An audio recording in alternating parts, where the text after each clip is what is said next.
So, my name is Gustavo Galigali, and I'll be talking to you about the challenges of auditing AI. First things first, who am I? I'm the handsome guy on the screen with a wider beard. I'm just getting older. I'm currently the vice president of ISACA São Paulo chapter. I'm actually the immediate last president as well. I did my PhD and my master's in business administration, and I'm focusing my research right now on AI ethics and fair use of AI. As most of you guys, I do have a lot of credentials after my name. I'm a CISA, C-RISC, a Deep C, PMP, and a couple others certifications that I hold. And I'm actually a member of the Advanced in AI Audit certification team, that the new certification that we are launching here with ISACA. If any of you guys are already a CISA or a CIA or any other the qualifying certifications, we do have another certification that you can apply to. This is a great one. We're putting a lot of effort in issuing this certification because it's the right time to do it. We do have so much AI implemented that people need to make sure if it's working correctly or not. I've been working with IT for over 30 years. I've been doing this my whole life. I've been an auditor since I've been wanting to grow up to be an auditor since I was a little kid. My father does the same thing that I do, so I look up to him and I want to become an auditor as well. I do have a consulting company here in Brazil that we tend to mostly public and private local businesses. And I do have a side gig as the CTO of a couple of startup companies. I'm also an investor and a co-founder of some companies as well. And I'm a teacher here in Brazil. I'm the academic coordinator for an IT management MBA course. You guys have my LinkedIn over here. If you want to scan the QR code and connect later, I'm happy to join you in a conversation after we finish this presentation. So, to start the presentation, I just want to make sure that everybody's on the same page when we talk about AI. What is AI? And I know that they have like a whole book of definitions of what could be AI, what is an AI. So for this presentation, I try to do it a little bit simpler and saying that AI is any kind of system or machine that do a task that requires human intelligence. Not always, but requires human intelligence, like knowing patterns, processing language, decisions, and most important, that learn from data. The learning part is key here. Otherwise, you have like just a bunch of static if and then and else's, but with learning, you do have so much more than that. And from an assurance, governance, and compliance point of view, we know that AI involves automating decision-making, automating tasks, creating a behavior that fits whatever situation you're in, and focusing on data-driven insights. And AI feeds on data. So it makes a lot of sense that that just came from a huge privacy journey, start a new AI journey right now. And we have to talk about transparency, compliance, risk mitigation, and this is something that brought me to speak with you guys this night. So we do have two distinct aspects of auditing AI, and ISACA certification covers that. You can use AI to help auditors on a day-to-day basis, which is not what I'm going to talk over here. And I know that Jan has a great presentation on that topic, but I'll just cover a little brief. And we have the auditing AI part. Is give like an independent assurance that the companies that are using AI-enabled systems are doing their best to make it fair, to make it ethical, to make it compliant to regulations, and to make secure. Focusing on the first side, just a little bit, just to I don't know how many auditors we have in the audience tonight. I hope we have a lot. And I just want to make you guys a little bit shaky because there is a site that's called Will Robots Take My Job? Focusing on the automation side. And when you go on that site and you ask if robots will take my job as an accountant and an auditor, we are in a high risk profession. Yeah. I'm not happy with this graph here because I know there is a lot of human knowledge and human perspective that should go on auditing. But yeah, we need to recognize that our job has a great potential for automation. So having 65% of chance of being replaced by an AI agent, we can delve deeper on that. Sorry. We do have like 60% of people saying that it will replace, 69% based on several criteria that will be replaced. And it's a growing profession. It grows like 5.86% to 2033 in the next 8 years. These numbers here represent the US wages for a year for an intermediate auditor. And we do have like over 1,500,000 in the US as 2023. But the important thing of this research is that it brought me these statements here. Although it is a high risk profession to be automated, we do have some qualities that are very hard to make a machine get that. We know that we as auditors can be very persuasive, and when we need to collect evidence, this becomes more apparent. And AI can have that persuasion. You can get an AI to make you talk if you don't want to. I know you can, but generally you can't.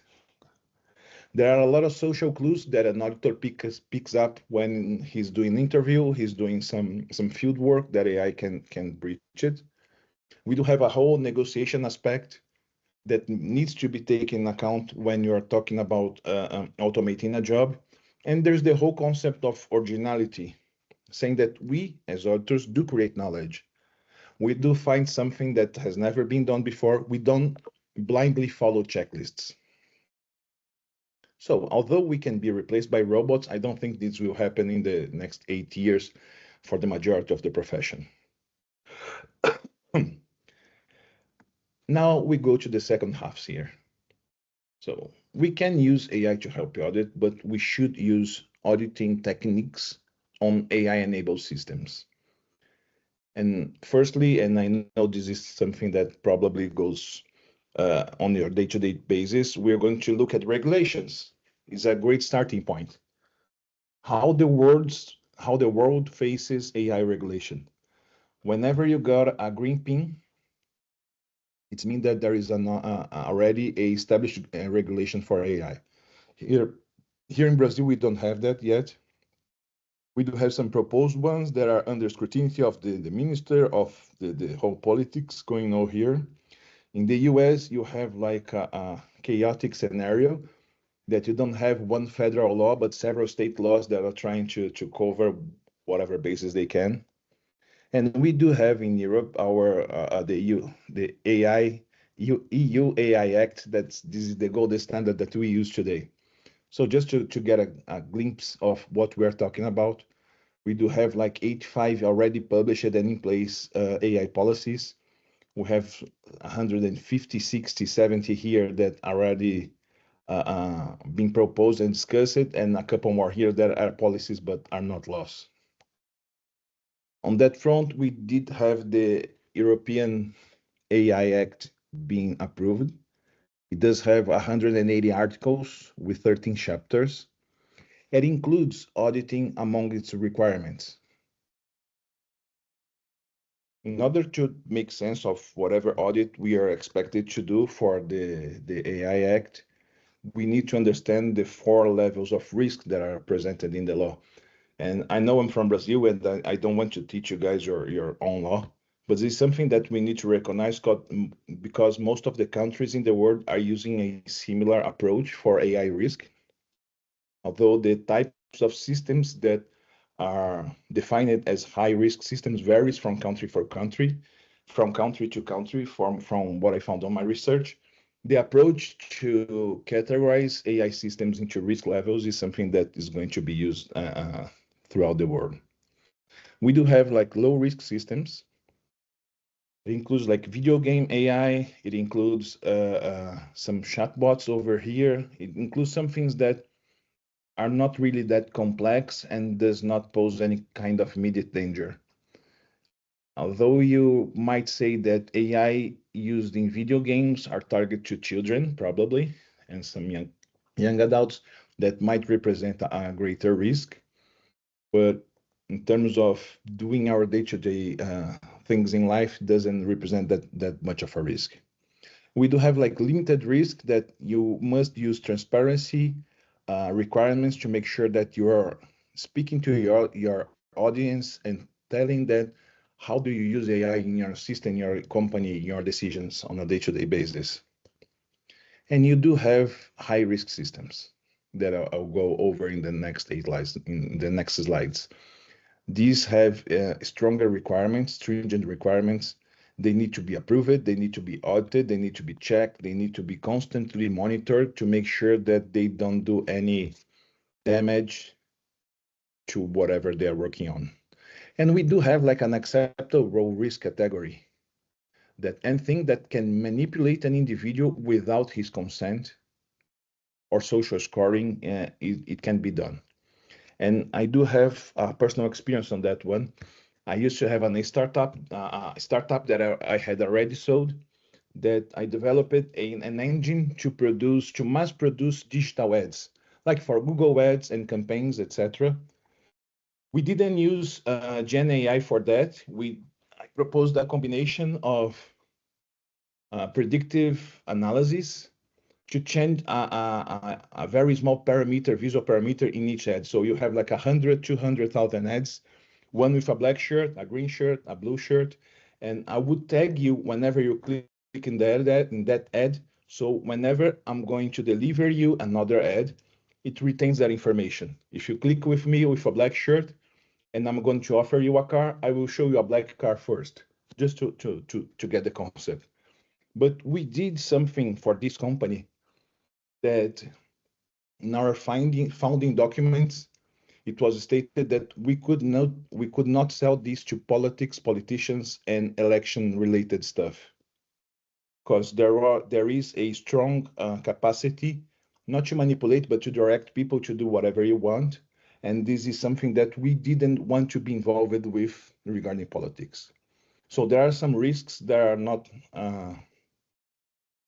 that I'm not willing to take, and that companies shouldn't take as well. So focusing on their high risk systems, that there is a step-by-step procedure to be audited. I just want to cover the 8 types of systems to make sure that we are on the same page here. And the first one is the biometrics-based systems. Today, most of the financial institutions, financial apps, mobile phones use some sort of biometric ID to let you access stuff.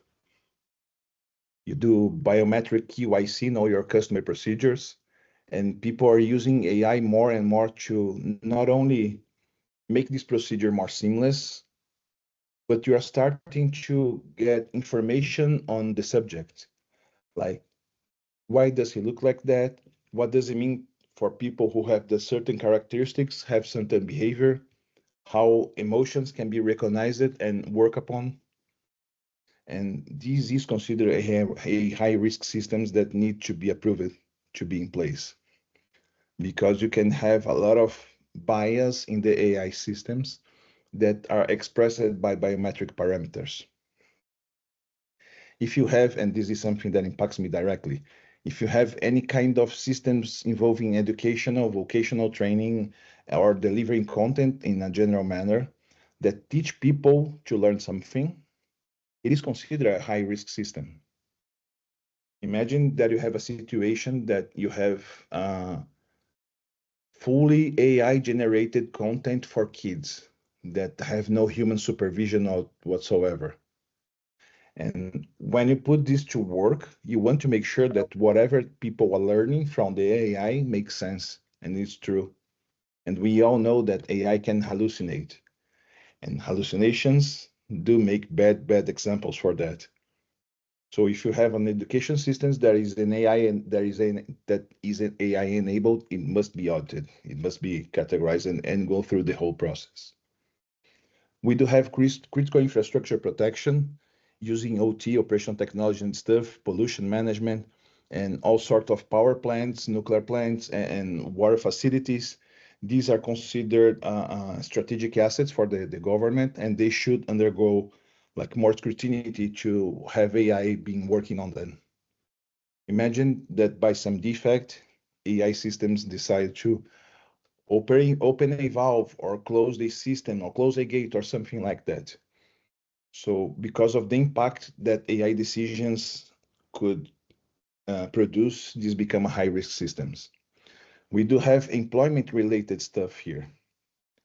And this is something that I didn't put the news here, but there was a company in the US that was blasted on the media because they had 16 people fired using just by having AI analyze their profile.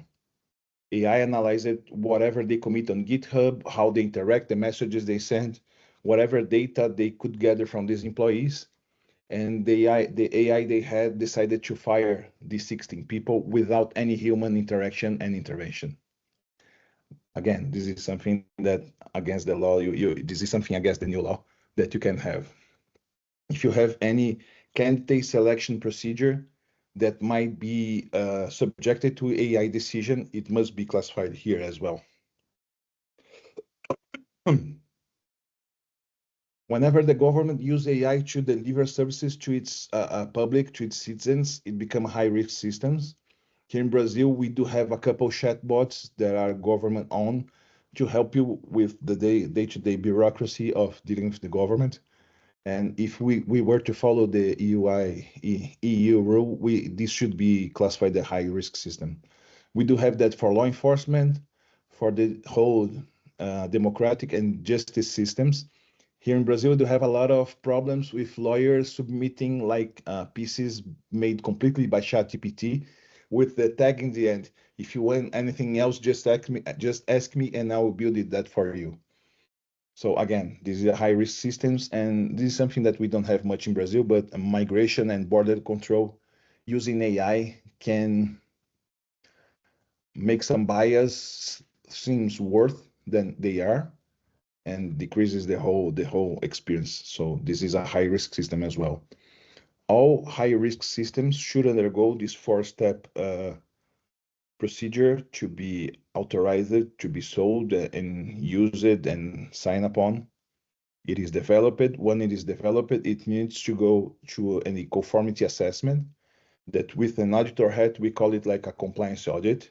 You probably have a lot of requisites and requirements that should be in place and that should be detected and identified in the systems.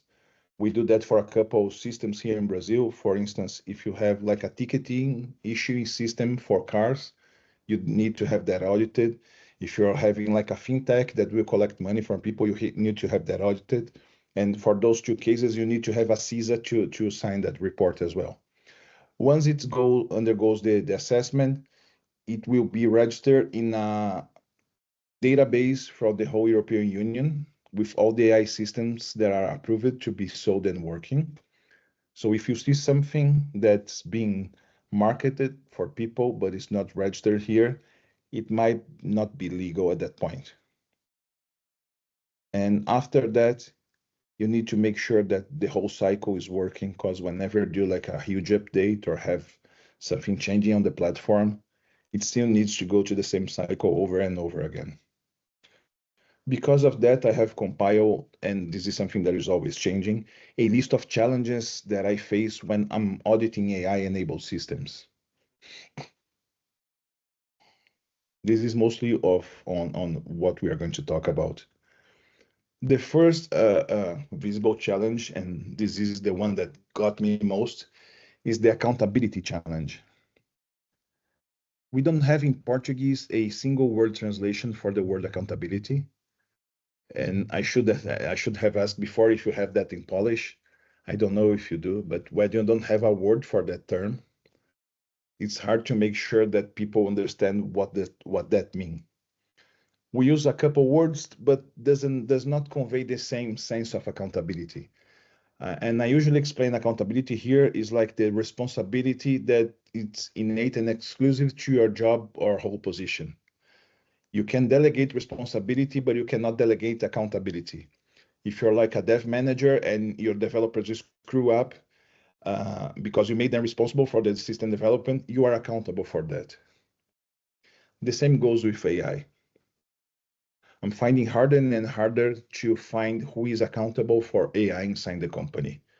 I know that we have the new position, in Portuguese we call CAIO or CAIO, Chief AI Officer.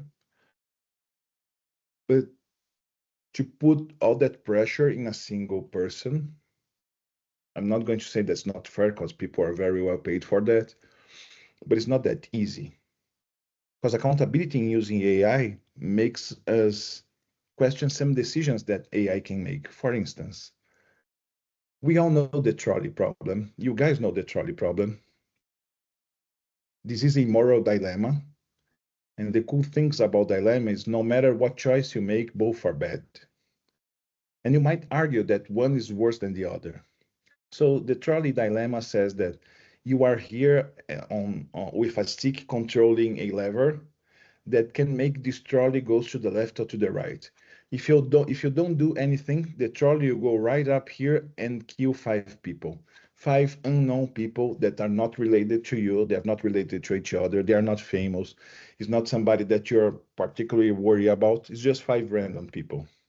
But if you switch the lever, the trolley goes to the other way and just kill 1 people. You probably heard this. I use this in a couple classes. This is like from the 50s, a very old thought experiment that make you think what would happen. People have implemented it several ways in the media. It's very beaten up. But this is something that makes this person accountable for the decision it makes. If he switches the lever, he will kill 1 people. If he doesn't, he will let 5 people die. So both decisions are dead. There are variations of the trolley problem. This is a very similar one that you have 5 people here and you have 1 fat guy here over the bridge. And if you pull the fat guy, it goes on the track and it will stop the train, but he will die. In the end, the results are the same. You have 1 person being killed or 5 being killed here. You have to make a choice. It's not an easy choice. And you're not looking at me. I'm just on the square or on a screen with you guys right now, but on real life, I'm like 2 meters tall. I weigh 140 kilos, so I'm the fat guy on the picture here.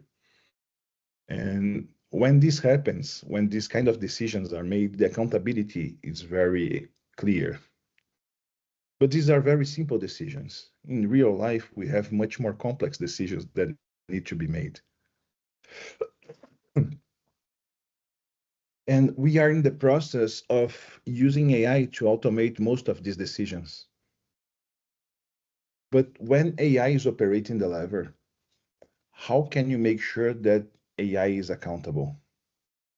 If a person does this and pulls somebody to the tracks, even to stop the train or whatever it will happen, he can go to jail. He can die. You can imprison an AI system, you can just turn it off. It won't feel anything. So if we are using AI to make human-like decisions, I start to wonder, how does AI make these decisions? Does AI have empathy? Empathy is like a human emotion. It's your way to connect with other humans and make sure that you all share the same life experience. AI doesn't have that. LLM like ChatGPT emulate that in a very good manner, but doesn't have emotion, doesn't have empathy. And even though that happens, I ask ChatGPT, what's your take on the trolley problem? He starts to go around. He says that the problem is less about doing the right answer, but how we reason and the trade-offs that we experience along the way. GPT said that there is some ethical flexibility, that decisions are not black and white, they are not binary in a day-to-day basis. But then again, you can fire or keep somebody. This seems to me like very black and white. You do have like a human bias. When I present this exercise, this example here, I need to make sure that you don't know these people. I need to have a lot of safeguards in the way because people always try, my students always try to avoid and make the decision. Oh, do I know that person? Is that my mother over there? Is that my ex-boss, my ex-wife? Do I want to hate him? Do I like that person? we start to argue with ourselves and to the person who makes the question to make sure that this is a hard decision and I'm very well equipped for that. But AI doesn't feel remorse. AI doesn't feel that. AI doesn't feel at all. Uh, we know that each culture, each country, even us here in Brazil and Poland, have different aspects and different moralities on how to take this issue. And when we're accessing ChatGPT over here or over there, we're using the same system with the same training base, the same training model. How do you account for that specific regional variations that exist in real life? He didn't answer me. He said that the correct answer might be subjective, it is a powerful tool, etc., etc. But then again, what would you choose? And when pressed, ChatGPT said he would choose the utilitarian approach. And I don't know if you guys know utilitarian, what is this approach? Is that every human life has the same value, and the utilitarian approach seeks to maximize happiness. So more people alive are happier than one person alive. So for ChatGPT, it would make sense switching the lever and just hitting one people instead of five. So ChatGPT, when pressed, made this decision.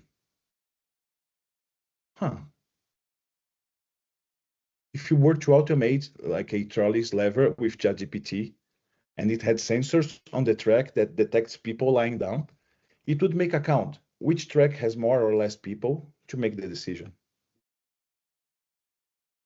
And I thought, is this like a unique approach for ChatGPT? And I went over to DeepSeek and make the same problem, make the same questions. What's your take on the trolley problem first to make sure that what he will do? So he gave me the philosophical perspectives. He talked about utilitarianism, that you maximize happiness. He talked about deontological ethics, that you don't need to be involved with that. The lever was there before you get there. If you don't do anything, you don't participate, life will happen. And there is virtue as well.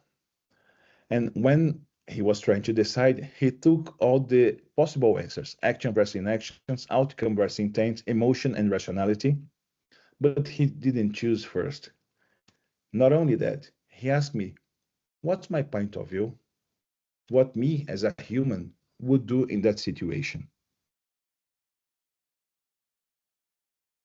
You can sense that he's trying to collect more information. I don't know if it is to make a better decision or whatever. And I pressed and asked, what would he choose? And again, he didn't choose. He said, if you want to optimize the outcomes, you pull the lever. If you want moral rules, you don't pull the lever. If you're using DeepSeek to automate the lever, it would go from one side to the other. It didn't know what to do.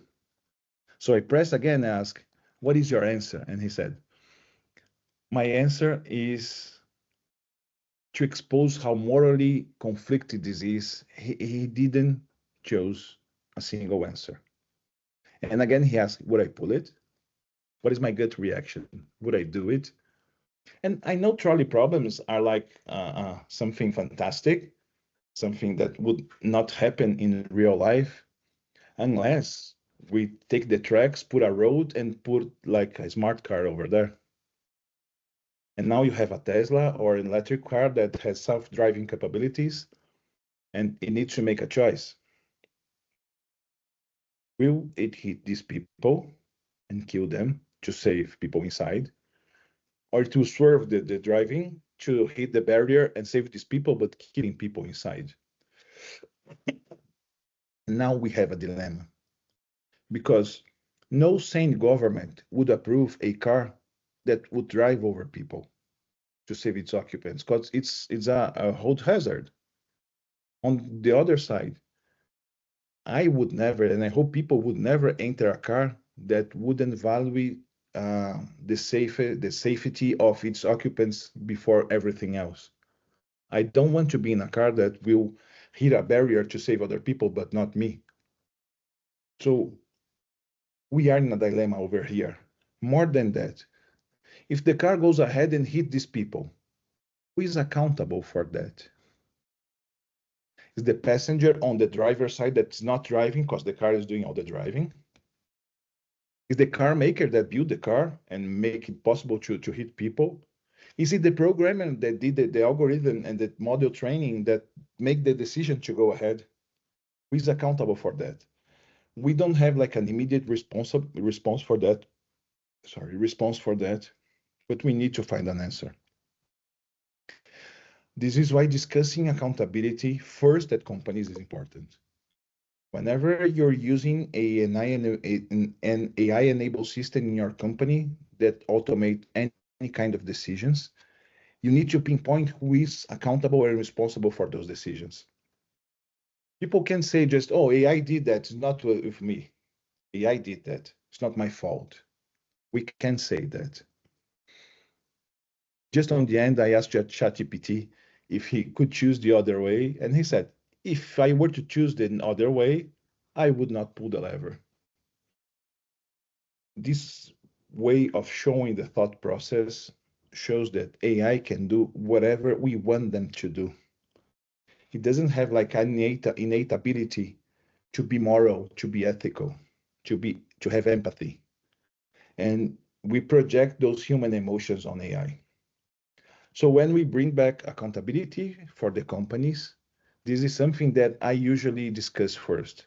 We're actually discussing with a company to build their fair use AI policy. And they asked me when it would be ready, when we're signing the contract. I said, before I can even start developing your fair use of AI, I want to talk to your board. I want to talk to your C-levels. I want to know what you guys want to do with AI in your strategy to make sure that whatever policy I'm delivering to you makes sense with your current strategy and moment. Otherwise, it can be too open or too close and won't help you anyway.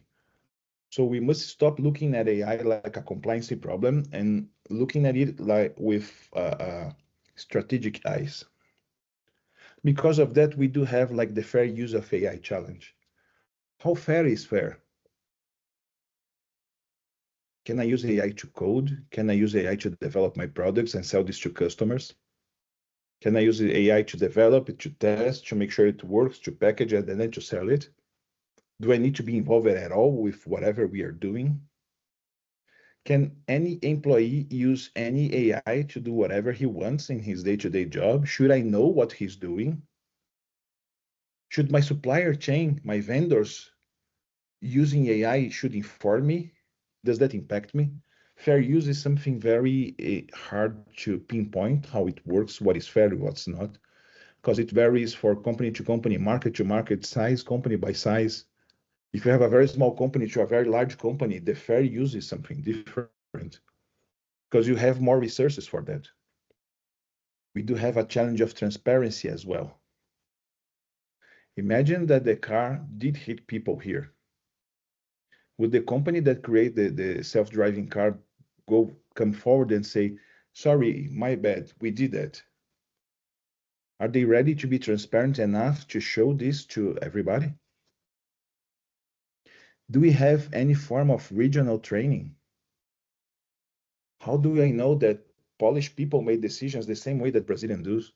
How do I know that the values that we put in decisions are the same? We don't, but we mostly use pre-trained models. I probably have access to the same models you guys have. We still don't have like a large language model trained with Brazilian content first. Whatever we use here, it comes from the US mostly, or some parts of Europe, but it's translated to Portuguese on the delivery. It doesn't represent the way that our culture talks, speaks, thinks. And the same applies to you. You can go as micro as you want. How does this reflect what my company think? How my company will decide? Otherwise, you're just outsourcing your decision to whoever made the model. I do a parallel. It's like implementing an ERP system like SAP, Oracle, Microsoft Dynamics, whatever you guys use. When you buy that kind of system, it comes preloaded with a lot of processes of how the manufacturer, of how SAP says that procurement should be done, how accounts should be paid, how HR should be managed. And people try to customize that to fit its own agenda, its own needs. The same goes with AI models. I can use like a general model, but I need to make sure that it reflects my core values. And this is not that cheap. It should be. And this is not very well known and spread. People want the benefit of quick AI using, of generating stuff, of creating pictures and slides and whatever, but they don't stop to see if this is how you should create it, how you would have created it. You would have like a general response.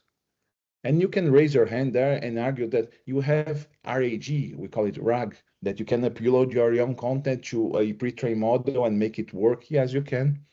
And yes, you should. But you should also be aware of how the weights and how everything goes. On the ethics front here, we still have the increased knowledge gap that happens because of AI use. Back to the company that I saw that we mass produce ads using AI, we did the calculations and we did the test with a customer. They had like a 14-person marketing team to produce these ads, and we replaced that with just two people, two persons from our side. We have a designer and an AI guy that were able to do the same amount of work of 14 people. Where will they work? What will they do? And you can say that that's not my company's problem. That's his problem, that he's not well trained for the market, that his skills are not honed enough to perfect his craft and make sure that he's indispensable.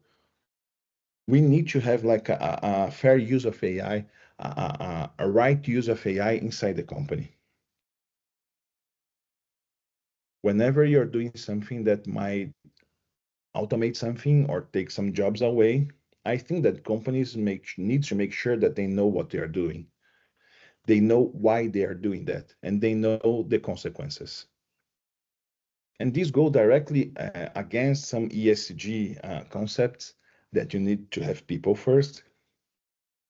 And you know, when you have like the bottom line, how much profit you're making, and how can you make more profit using AI, these usually clash.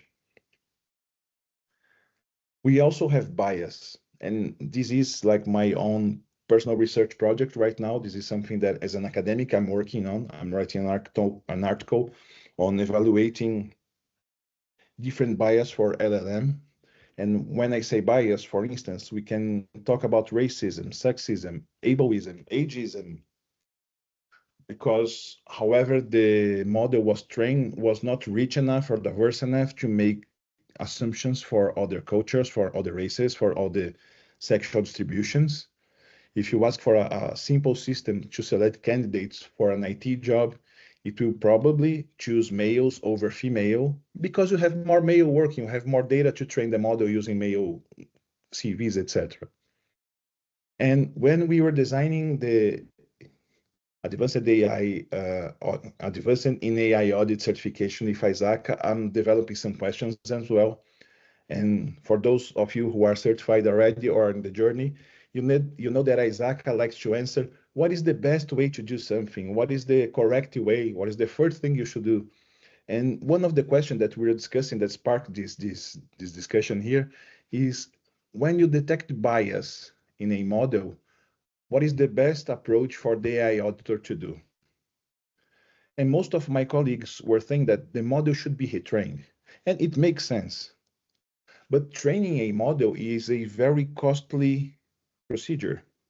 It takes time, it takes resources, it takes money. Why not? And you're not sure of the results before you do it. You have to train the model, then measure the bias to make sure that it changes or not. So I changed my stance on that. I'm not for deleting bias from AI right now.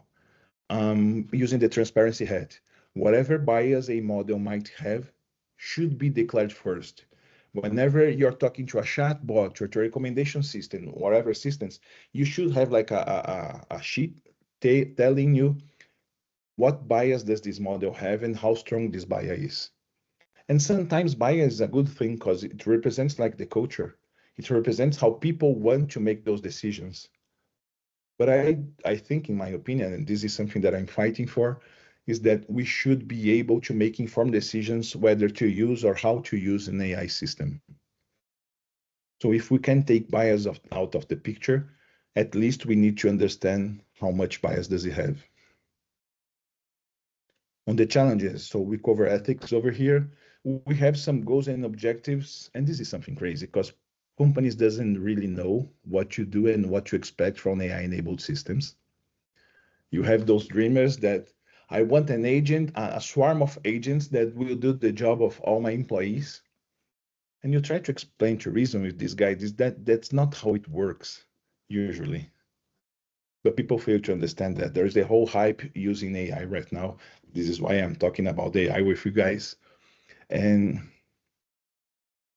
most of my customers, when we're starting talking about the adoption of AI, if they are using AI already, if they want to audit, they don't have that clear.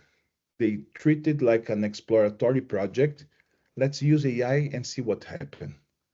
And they don't make much planning beforehand on that. And that connects you with the challenges we have with value generation of AI-enabled systems and how to audit that. How can you make sure that the business case that was developed for implementation of AI in whatever process you want is delivering what was promised? Is the promise too great? Is the delivery too small, too slow, too little? People don't usually have preconceived understanding of what value generation is. And when you ask that on a company, or when you chart out how much you have spending on AI and how much it's generating in revenue, in marketing or whatever you want, sorry, most companies doesn't really have a clear decision, a clear explanation for that. We do have challenges on AI ownership. You do have the CIAO position, but most companies, it falls on the IT guy. And IT might implement AI, but it doesn't really capture the benefits. I'm all for using AI to help you code, like a private AI. Don't use open models for that. Use your own internal inside AI to use that. Do using an open model, but in a closed instance, but use it. But you still need to make sure that your board understands what's being done with AI. More recently, I've been working with teaching and instructing some board members here in Brazil and abroad, and they already have like a little grasp on technology. They have even a smaller grasp on the impact of AI on the day-to-day operations of the companies. If it is a tech company, even worse. And we do have workforce impact that way, well said. And because of that, I brought this figure here from the international, for the IMF. And it shows that depending on how your market is, if it's a low income country, emerging market, or advanced economies like you guys, we do have different impacts of AI in there. Where advanced economies do have like a high exposure to AI. And these countries here are still not capturing all that. But all these people here are not trained in AI. They still don't have a single clue that they will be replaced soon, or at least not that AI will replace everybody, but a person will be much more productive because of AI, because using all the engines that the market shrank. You do the same amount of work with less people working. And this is not a good aspect for using AI in the companies. We do have the human in the loop approach that people argue with me that this disables the scale up of companies, this hinders growth. This make companies growth slower. And in human in the loop is like having a person double check some of the decisions the AI model makes so the AI model can learn from that. Instead of automatically firing 16 people, These outliers should be gone to a human to make sure that the impact is well assessed. Whatever decision is made, that is very, very large decision, is supported by data. And this is something aligned with the company strategy as well. You can have human in the loop doing data validation, doing output validation, and all this is connected to make sure that the data set is updated and the model is updated as well. We do have some examples of where human in the loop work, and this is like very manual tasks, like Mechanical Turk from Amazon, that you have people validating images, totals, and stuff. You have people on Google Street View labeling, this is a car, this is a bus, this is a door, this is whatever you want. And you do have a couple other projects here. So keeping human in the loop make AI safer, but makes the growth of AI-enabled systems a little slower and more expensive. Because whenever you scale up decisions, you need more people to review those decisions.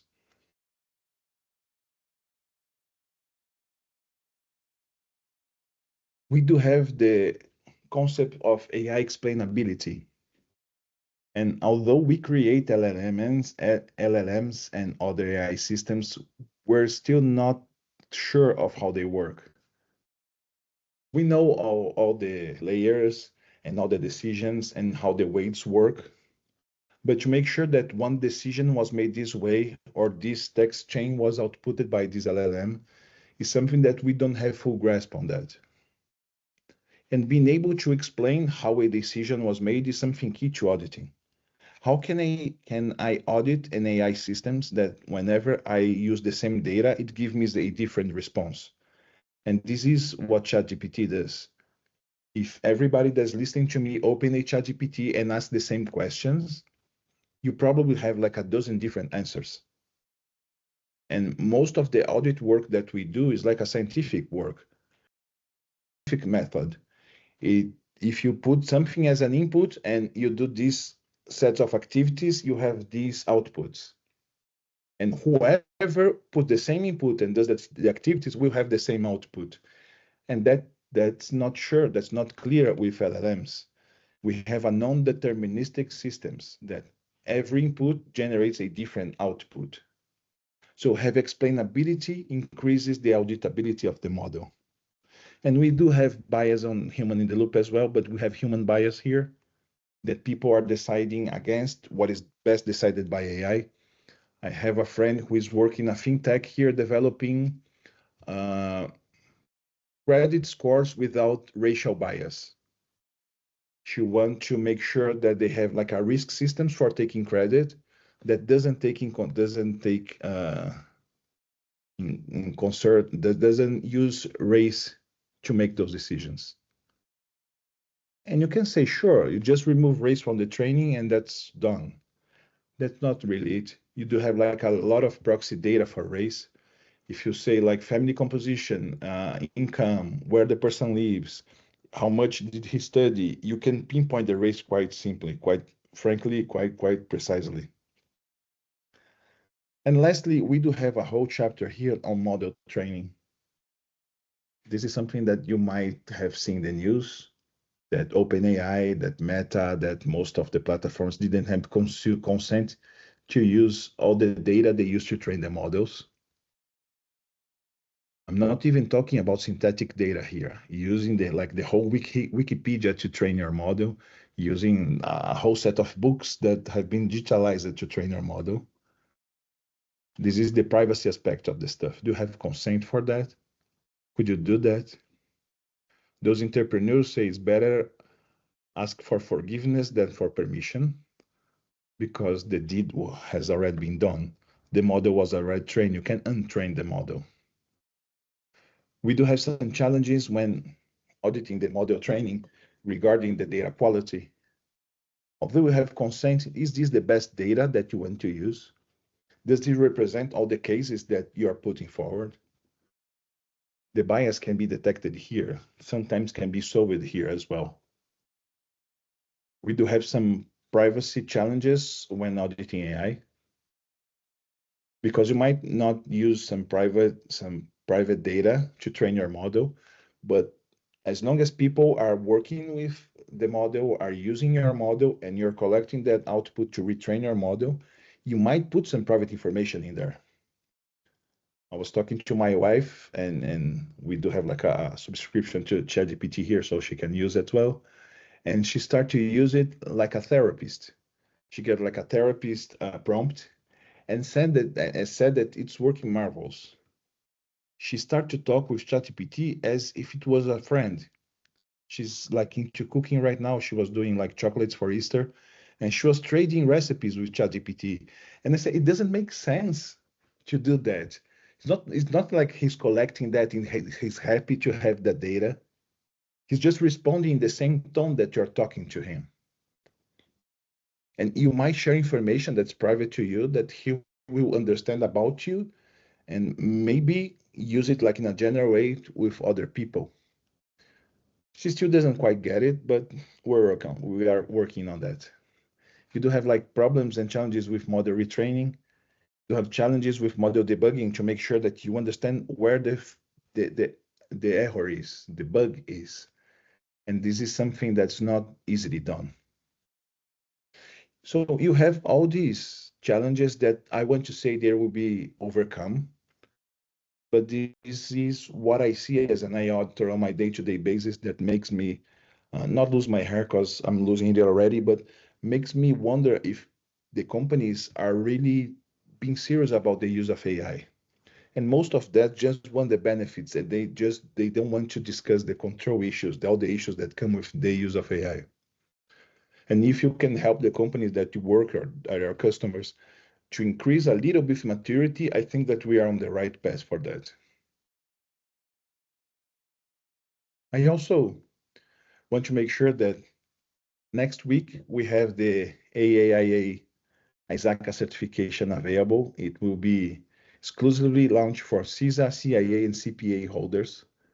If you have a CISA and you were not part of the beta, please join us. I know that this is something that we're working on for a very long time.